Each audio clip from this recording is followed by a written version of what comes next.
Sir robotic and navigation ఈ మధ్య కాలంలో ఎక్కువగా వింటున్నాం. అసలు వీటికి మన శాస్త్రీయబద్ధంగా చేసే ఆపరేషన్స్‌కి మధ్య తేడా ఏంటి? బేసిక్‌గా any replacement especially when you talk about joint replacements అనంగా నీ ఎక్కువ శాతం చేస్తాం. అంటే 90-95% రీప్లేస్‌మెంట్స్ నీ ఉంటే 5-10% జాయింట్స్ అనేది హిప్స్ ఉంటాయి ఇండియన్ పాపులేషన్‌లో.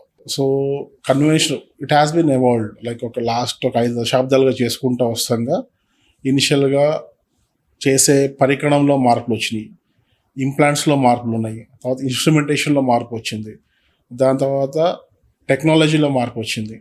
ఈ టెక్నాలజీలో చేంజెస్తో పాటు కంప్యూటర్ అసిస్టెడ్ నావిగేషన్ అనేవాళ్ళమే. ఫస్ట్ కన్వెన్షనల్ వేలో ఎక్స్టర్నల్ జిగ్స్, ఎక్స్టర్నల్ సిస్టమ్స్ అట్లా వాడుకొని చేసుకునేవాళ్ళమే. అది చేస్తా నావిగేషన్తో పాటు మనం చేసింది కరెక్టా కాదా అని చేసే క్రమంలోనే చెక్ చేసుకుంటా వెళ్ళే navigation. It navigates us through the joint. మనం బేసిక్గా రీప్లేస్మెంట్లో చేయాల్సింది ఏంటి, బ్యాలెన్సింగ్.